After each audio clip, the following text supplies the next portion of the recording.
In this CAD clip, we're going to show you a couple of great things about the 2015 Revit Sketchy lines feature, which kind of adds squiggly and jittery lines with little crossing extensions to various views. And just before I get in and demonstrate the actual tool, which is very simple, I just want to point out a couple things. Is that outside of applying jittering to a view, which it is applied to individual views, and you can also use view templates, which we'll demonstrate. The view display settings here are also basically untouched, so it is not going to pay attention to whether it's a wireframe or hidden line or shaded view or consistent view or realistic. So as you change these, the jittering is just pretty much going to stay the same. It's going to be consistent throughout these settings. It's also going to abide by the detail level. If you're in a floor plan and you change from medium to coarse to fine detail, the more line work that appears in these different display controls, which will mean there will be more jittery lines. So you may want to put it to coarse detail, because you're going to get extra line work to begin with as you put the degree of jittering and sketchy lines on there. So there's a scale where you slide the bar and make it more jittery. So if you have fine detail turned on and jittering turned up, it's going to be very blotchy because there's going to be just a lot of lines. So it's a matter of fine-tuning the detail level, the scale level, the display type in the view individually, outside of the fact that you're going to then take that line work and apply the sketchy lines. So you can do it to pretty much any view, and it also gets applied to for instance, imported CAD files. If you had an imported CAD file, you could also apply it to that and it would still work. So in this view, I don't believe I have a view template, so I can go straight to here. Graphic display options, that's where it is. You click on here, and there's our nice new sketchy line tool. Turn it on. And in 3D views and perspective views, you can turn this up fairly high. The extension is going to be create little crossings. If you have walls that are attached to roofs and you put the extension up to say 10, you'll start to see these little threads sticking up through your roof where those walls are attached. So you have to kind of be careful with that. In a 3D view, you can dial this up. In floor plans and stuff, you want to go to kind of a coarse detail and keep your sketchy line levels down here. So we hit apply, adds it in, and then we hit OK, and there it is. So it kind of adds that neat hand-drawn effect, which I think is super cool. Okay, shift middle mouse.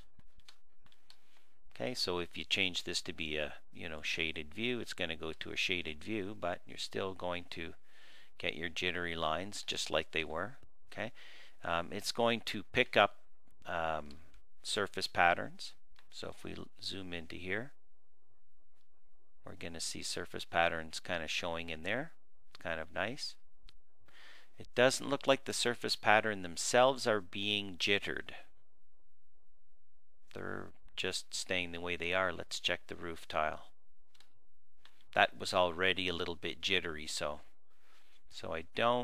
I'm not sure. I'd have to kind of try one without, but I don't think surface patterns are going to get jittery. So we have that, and then we can play with it. If we say, okay, you know what, I don't want any extension, no crossing of my lines, okay, and then you can dial this way up and hit apply, and it'll just give you a little different effect of cleaner corners but more jittering lines. So we've got that effect. If you go to, say, a front elevation, okay, it's being controlled by a view template over here. So if I go to the properties of that view and hit view template, if I go back to that same model display setting in here and I try to go to sketchy lines, you're going to see it's disabled and I can't do anything. So I'm going to cancel out of there and go over here to sketchy lines and pick on there themselves, and then I can go in and turn this on and play with these numbers. Hit apply, hit OK, hit OK. And then I have my elevations. Okay, we can turn the oh, again, I'm trying to play with my sun settings here. Back to the view template, and I can go to shadows, and I can say, okay, turn shadows on, ambient shadows, hit OK, hit OK. It's going to add the shadows into my drawing, and that gets applied to the other elevations probably because they're using that same view template. Yeah, rear. Oh, my rear is not using the same view template. I'd have to go in here and turn it on. Boom, hit OK. Applies that for me. So floor plans, 3D views, perspective views. Let's go to, say, a main floor. And let's create a camera view over here. Stand back. Camera view there. Open up my crop region a little bit. Okay. Zoom in, turn on my jittering through my sketchy lines over here. These ones, again, you can go up fairly high. Floor plans, you'll find you're better around 2 or 3. Hit apply, hit OK, click out. Okay. You'll notice, look, I've got a CAD file linked in under there that I need to turn off. But kind of has a nice effect, I believe. I think we could use this. Architectural, definitely. Let's grab that floor plan and let's isolate it. Click out. There's a CAD file that I had started with or exported and brought back in, and we can see that it's jittering. So linked CAD files also affected by the jittering. Reset this and click on it and probably hide the element now. Shouldn't be in there. And we're good to go.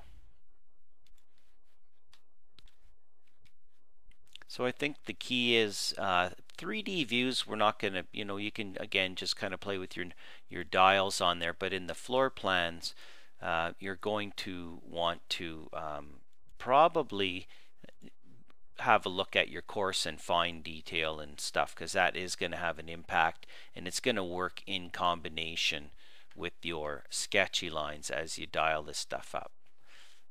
And you'll also notice if you have a long kind of wall or something that doesn't have any breaks in it, it'll get really wide and sketchy. So if the segments are kind of shorter, it shows up. Notice that text and annotation, dimensions, tagging, none of that stuff gets jittered. Really just the elements that you really would want to. You don't want to start jittering your text and stuff and your tags. Detail lines, however, will show up jittery. Okay, I've got a couple here. I'll just tab, click, and delete these guys.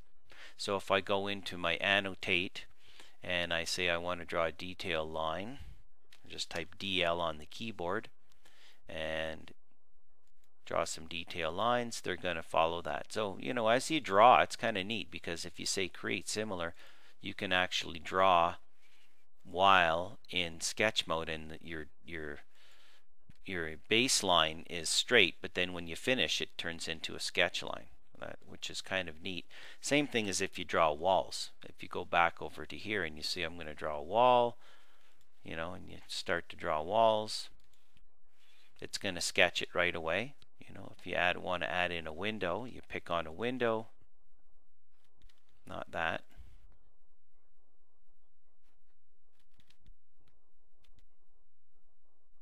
Grab that window, say create similar, adds the window in, puts it in sketch mode. You'll notice that it does kind of leave little gaps at times. I don't know if that's good or bad, but that can be changed by playing with this. If you go back into your jitter and dial that up a little bit, you'll start to see that line come in. Okay, how about if we change our detail level instead? Detail level, oh, big difference there. Fine. fine, no big difference. So coarse detail is turning on the wall fill in the wall property type. So yeah, you do get some little gaps in there, which I think is kind of realistic, and I don't know if turning this all the way up fixes that. Oh yeah, eventually it'll start to show up, but then that might give you too much line work. So it's kind of a balance between, you know, you don't want to get it to be too blotchy. That's the key. So you're playing with your basically your object style itself, because remember, it's going to take on the line weight of the object style. If you go into manage and you go into your object styles and you go to your walls, this is outside of sketch lines, but this does have an impact when you're adding sketch lines. If we go into our object styles and we go down to walls and we, you know, take this and say, oh, walls being cut are you know, a 6, and hit apply, you know, we're going to get this because we've changed the pen weight of a cut wall. So that's critical to have that, you know, to be aware of that as well. All of the walls now are big and blotchy, so you wouldn't, no matter what you do, even if you dial the jittering down, it's still going to be big and blotchy. So back to my object styles, and if I was to go in here and change walls cut to be, you know, a 1 on the other hand, okay, now my jittering is going to be in there, but it's going to be nice and thin and very clean looking, okay, as we kind of work through it. So object styles does come into play with all elements, okay, with the way it normally would, which works in conjunction with your low, medium, and high, your display level, also to a certain degree your scale level, and it is view specific, and you can control it with a view template as well as individual. You can't control the jittering of individual categories or elements at this point. It is kind of an all or nothing within the view, and we do like the fact that it doesn't jitter our text. You could probably get a hand-drawn font in here if you really wanted to style it up, but for dimensions and grid bubbles and tags, it's not going to get applied. So I think it is a great feature, and I'll be definitely using this for my customer drawings, and as well I think I'm going to start using this in my regular permit drawings, and I'll just make it so that it's not so jittery. I'll just kind of dial down the jittering a little bit inside of here. Oh, again, controlled by a view template, and from there I'll just, like, you know, put it down at like about a 2, just enough to kind of make it look cool. And then we don't necessarily need the shadows, but you can see I don't mind the fact that it leaves little gaps and stuff. It actually makes it look more kind of hand-drawn.